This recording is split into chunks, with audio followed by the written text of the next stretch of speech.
Alright guys, TacticalRab here, and today I hope you're all doing well and enjoying your day so far as announcements continue to fly in this roster mania. Every day that goes past makes it less and less likely that Crimsix or Clayster will get a spot in the league for next season. The many AR spots are getting narrowed down very significantly indeed, but Octane believes that Crim probably can still get a spot if he decides to switch his role from the main AR position that he doesn't believe has been so successful for him the last couple of years. Very much enjoyed your thoughts in the comment section below. Hit the like button if you enjoy, subscribe if you are new as always. I'd greatly appreciate it. Really upset the channel. Thank you very much indeed for doing that one. Loads of new subs as well yesterday. Love to see it. Bance having a good time here on stream. Good to see he's enjoying the new Rokkr vibes they've got going on. Wanted to speak on Rokkr in a few minutes time actually because something interesting going on there. Of course, Scrappy to Ultra. We don't yet have the confirmation of Toronto because we believe it's going to be inside Scrappy, CleanX and Standy is the present rumour. Of course, all could change. Most teams though seem to have known for quite some time now what they're planning to do. I think a fair few people are waiting on that FaZe confirmation and then they can lock things in because FaZe, of course, when they were looking for a player, they of course have the market at their mercy to some extent. If they really wanted Hydra, they probably could have got him.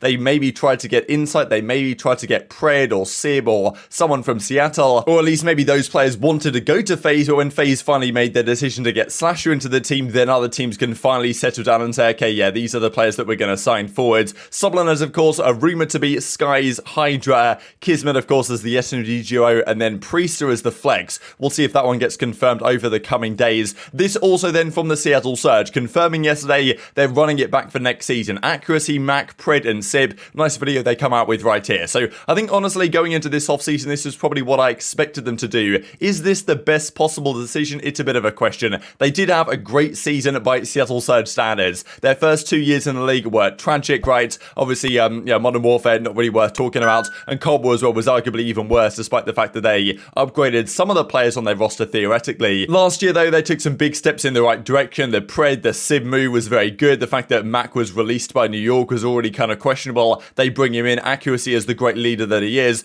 brings this team to some mixed results, most certainly, but they stick it out the entire season. They win an event at Major 3. They come, top 3 at the World Championship, right? It's a pretty good result at the end of the day. And they decide to stick it out going into this season, right? Which I think is fair enough. I mean, look, I was considering during the offseason, if there were some other players on the market to consider, then Seattle could have. I mean, look, they were a potential big player in this rostermania period just because, like, with Pred and Sib on the team as they were, like, they theoretically had a lot of pulling power, right? Other, like, ARs are going to want to go and play with these guys, even in Mack's position. I think Mack is a good player, don't get me wrong, but I think there could have been upgrades for Mack out there if they, well, it depends how much money they're willing to spend, or if these options were even available, right? But, you know, if a guy like Hydra was there as a free agent, like, okay, Hydra Pred or CleanX or Afro or some of these guys, maybe you bring in as kind of like one of the aggro guys alongside Pred. Like, it's an interesting SMG duo they've got going on there because Pred is not exactly the, you know, the CleanX aBeZy type player. He's more of a slayer at the end of the day, but he still plays very aggressive. So I guess you need a specific SMG to kind of complement that rather well. They believe Mack can be that guy despite the inconsistencies he had last year. I think most people would say the question is, okay, do you keep Accuracy? Do you not? Because of course Accuracy did a great job and no one's denying that he did a fantastic job molding these guys into being, you know, winning players as they were this season, but Accuracy's never going to drop the greatest numbers. You know, is it time that they move him on and bring in another AR? Now look, if Slasher was an option, I think you at least consider it, but you know, he went to FaZe, so Accuracy's going to stay. I think it's fine. I'm looking forward to seeing how this team could do next season, but you know, I do wonder whether Accuracy at the end of this year steps into a coaching position in this team. Who really knows what the plan is? But it's a proven roster that can win, but teams around them, you know, some of the teams around them might be upgrading, as we've seen over the last couple of days. This also from the Boston Breach side, right? If you had to predict right now which teams are not going to make the World Championship based on their presently rumoured rosters, we'll see a few of them in a second. I'd probably still say Vegas Legion, but I'd probably have to put London in there, Florida Mutineers, and then I've got to find one other one, right? And, you know, maybe Boston will be good enough, maybe they will not. I feel like this team is an upgrade, but other teams, of course, are also making progress, the likes of maybe LAG,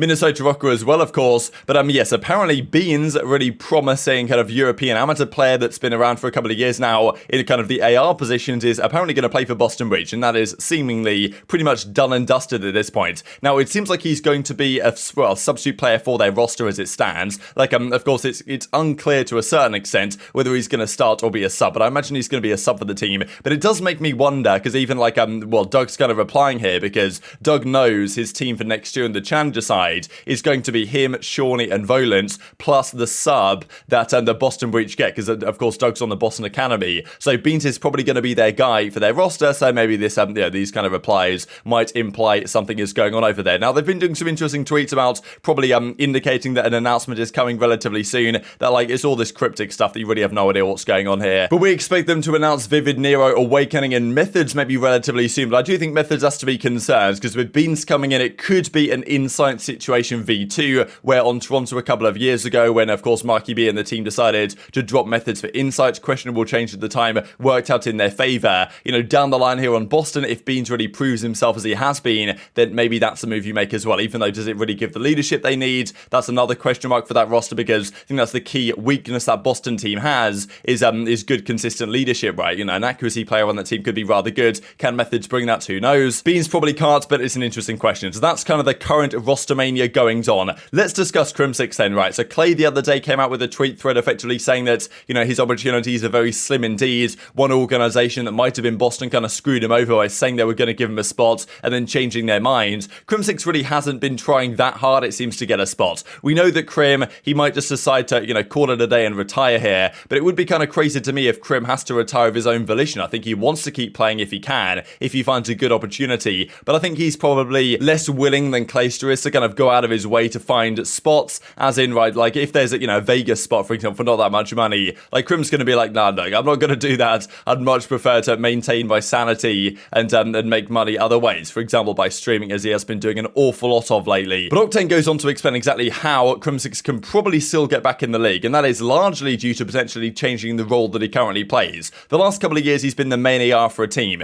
Previous to that in his career, he's never really been a main AR. He sometimes used it, sometimes been the flex, but even back in the World War II days, for example, alongside Octane on that kind of OpTic team that was very questionable indeed, but you know, that team at the time, Scump, Crimsix, Methods, and Octane, like if you were to form that today, you'd think that Ogre 2 was the general manager of the team. But I mean, yeah, Crim was the full-time SMG for that roster, and it was alongside Scump, and it was actually one of the better years of his career statistically, and of course that was only the stage 2 team earlier on when they had Karma and Formula and stuff. Crim was more of like the flex player really, but you know, still, Crim kind of did it all in that game, and he has done it all for the majority of his career. The fact that he's become an AR recently, Octane believes has not helped his career, and if he goes back to a flex, maybe that's where his chances lie. It's just going to be harder now, I think, right? Like, he's not going to be just on the top. He doesn't have the relationships to do it. Yeah, it's very much like a my team versus the world mentality. At least from him, it seems he was really working to be a better teammate. I guess, I don't know how it came across to the teammates, if that is what. Well, that's kind of what Joe said. It takes a certain personality trait to be able to play with Ian, I think, at the highest level, because Ian is very eccentric. And I think outside of the game, that's fine. But if you're still speaking to players a certain manner in the game, that's when people lose full. Back to the Crim thing, I think that it takes a special personality to be able to utilize Ian in the best way possible. I think that's why like the OpTic roster was so good, because I think Damon and Ian bounced very well off each other. Matt is very nonchalant about things. So I think that if Ian can be utilized in the right way, then obviously you win 40 times. It's gonna be. I also don't know if I love him as a main. He's not a main. He's never been a main. Ever. He's like too fast. He's been a flex player forever. Yeah. I hate the main gimmick that he's on. It's so annoying. Okay. He plays main like Matt, but like Matt got away with it because it was Matt. Crim is not a main AR player, and he never has been. The fact that he's ran it the last like 2 years or whatever is criminal. Yeah. I like that. No pun intended. No pun intended. No, I you know, hopefully he figures out. Hopefully he finds a team. I think, I don't know. Yeah, it's up to him. I genuinely I think it's up to him. So these are the rosters as we go into the 2023 season that Cronut currently has established. So of course, a lot of these teams, of course, we've also seen Seattle Surge have now confirmed their roster. OpTic, of course, FaZe we know, Minnesota Rokkr, Guerrillas we know. Of course, yeah, Toronto, we probably know what's going to happen there. But this is the thing looking at most of these teams, that the AR spots now are becoming very few and far between. You've got the likes of Attach becoming an AR. You've got, of course, there was the question as to whether Cellium would be the main AR and they bring in another player. So there's a lot of players that have been either flexes or even SMGs becoming flexes and ARs, the likes of TJ last season. SMG for his entire career pretty much becomes then an AR player. So, you know, of course, this season he might go back to a sub, but that's a big question really, that many players as they kind of get older in their career often will slow down somewhat. So yes, the SMG talent is generally the hardest to find, but if you are an AR player, like it's really difficult to actually find a spot in only a 12-team league. The likes of Gravity, the likes of General, for example, these guys have been at the top of the challenger scene for a few years. It's really difficult for them to get a spot. Even the likes of Assault, a world champion MVP back from 2018, like there's just not enough many AR spots out there. So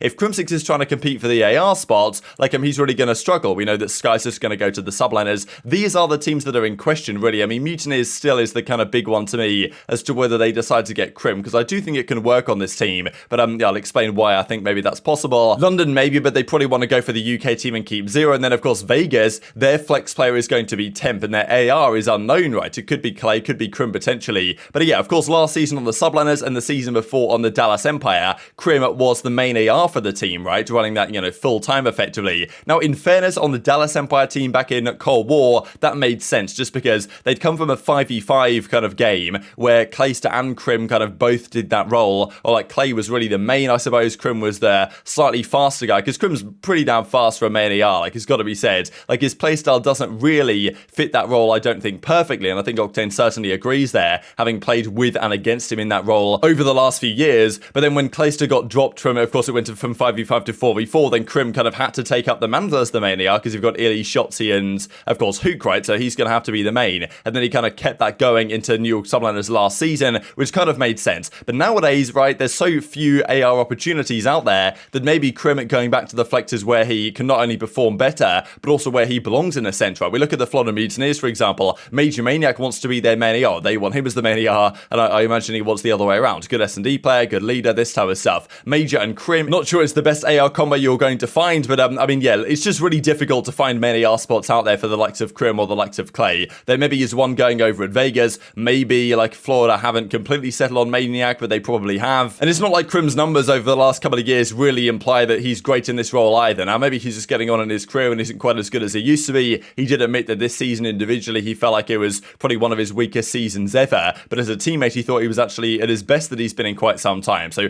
that's always a question for these teams. But like at the end of the day, the situation to me is with Crim, whatever happens here, you know, it's been a pleasure having him around the scene, at least competing. And I'm sure he'll continue to be around the scene in some form or another. But I am just surprised that even in an AR flex role or whatever, like the teams aren't really giving Crim the light of day, because every single year that Crim has ever competed, he's either won an event, he's either won multiple events, or he's at least made a finals, right? Even back in World War II, the OpTic team that didn't win an event still made a finals. Of course, Dallas Empire in Cold War, they still made a finals, made a couple of finals actually on LAN and online. Last year won an event and made a finals, right? So, I mean, yeah, that's the thing with Crim. He's always going to be able to form a team, I think, that can be competitive, but teams seem to not really want to give him a go. And is Octane right that in becoming a flex again, or saying like, yes, I'll happily run the flex for XYZ team, that's the way for him to get a spot, because, you know, that doubles your possibilities of AR positions out there if you decide to run a flex, and he can actually make that work, which I think he can. I think his playstyle and his kind of aggression actually aligns very well with that, right? We see that like his deaths per 10 minutes here is incredibly high for an AR, and his kills per 10 minutes also very high for an AR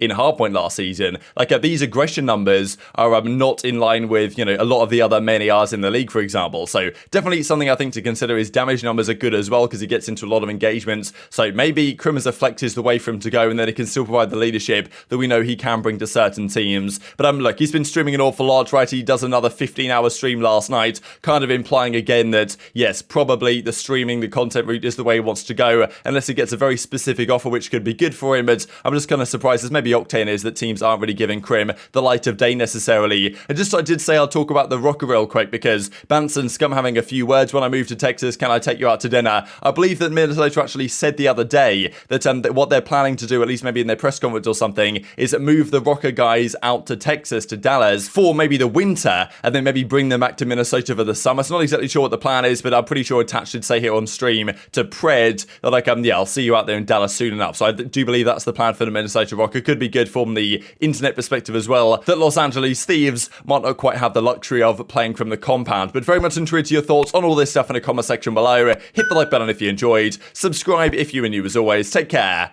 and I'll see you next time.